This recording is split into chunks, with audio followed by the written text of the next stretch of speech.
Hey guys, welcome to another Warframe video, and update 22.17 is here and it introduced a bunch of new stuff. So first of all, the Easter sort of event is now live, so don't forget to pick up your bunny ears and the Easter color palette from the market. It also introduced a couple of new cosmetics. The one you're looking at right now is the Jinza helmet, which does look pretty nice if I may say so myself. Then the one I got really excited about is the Inaros Ramsey skin together with a Kopesh skin for swords. This one looks super nice. It is a very highly detailed skin, though I think I still prefer the Anubis helmet with the standard Inaros body. The Kopesh skin for swords though, yeah, I'm pretty sure I'm gonna be using that one a lot. That one looks really nice. And I almost forgot, there's also the Scarabsian Dana, which does look really cool as well. Then they tweaked the Queen's Kuva Guardian a little bit, so they now have 400 base health instead of 300. They slightly increased the fire rate on their twin Roga, and they are now weaker to heat and Viro and more resistant to gas. On top of that though, they also changed the way you made the Guardians vulnerable. You no longer have to do a Void Blast and then dash through them. You only have to do one of these two things and you can choose either or. And I think this is an awesome change because every now and then the encounters would just turn into a slap fight as you're smashing Void Blast because you can't quite hit them, and this just makes them flow a lot better. And now onto the biggest addition with this update, the Endless Kuva Survival, which can be found unsurprisingly on the Kuva Fortress. And yes, we can finally farm Kuva in the place that's all about gathering Kuva. Now this is basically a combination of survival and excavation. The way this works is that every time Lotus sends you a life support capsule, an enemy Eximus unit carrying a Kuva canister will spawn and will be marked on both your minimap and your heads-up display. This unit will drop the Kuva canister upon death, which you can pick up and bring to the life support capsule to turn it into a Kuva harvester. You can see the canister rolling down the stairs, and you can't pick it up while it's moving because it's basically a power capsule from excavation, so it suffers from the same issues. If it's moving, you can't pick it up.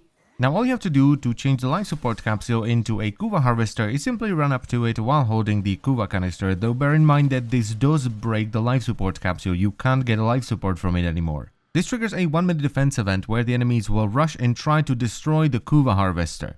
And you really have to pay attention to this because the harvester doesn't have a lot of health, so it can die super fast, especially if it spawned near a turret or something. If however you are successful and you defend the Kuva harvester for 1 minute, it will poof and you will get 200 Kuva.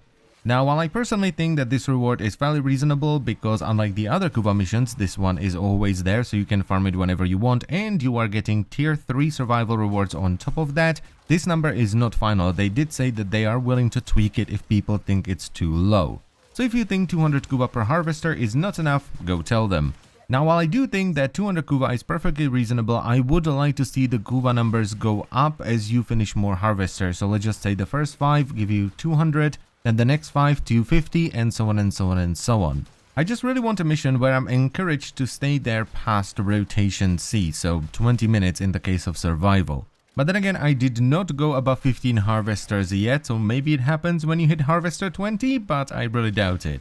Now they did have to tweak this mission quite a bit, mostly the spawning, because running around in survivals is a very bad idea, because you will displace the enemy spawns, they will start spawning very erratically, and you will run out of life support because of it. So they did have to make the enemy spawn differently, especially since you're going to be blowing up most of your life support capsules for Kuva. And I think it worked out pretty good because not only did I have no issues with life support on Necros, even though I was sacrificing all the life support capsules and turning them into Kuva harvesters, I was also able to sack sort of the first 7 to 10-ish life support capsules and turn them into Kuva harvesters on another frame that doesn't have resource multiplication like Necros. Though I couldn't go much higher than that on a normal frame because I then started to run out of life support, which I think is perfectly fine because at the end of the day you are sacrificing life support for Kuva. And it, makes the mission more fun when you have enemies to fight, because survival missions in solo mode especially have had this issue where you just don't have enough enemies. And it can sometimes get pretty boring because you could go for like 30 seconds to a minute without seeing a single enemy in a solo survival. So overall, I'm very happy with how this game mode turned out. It shakes the survival gameplay enough to where it feels different. Instead of camping one room and shooting enemies as they walk through doors, you want to run around all over the tile set. And you have to pay attention to the Kuva harvesters because, as I've said already, they are fairly squishy, so they can die really fast, and if they do, well, you just lost a life support capsule for nothing.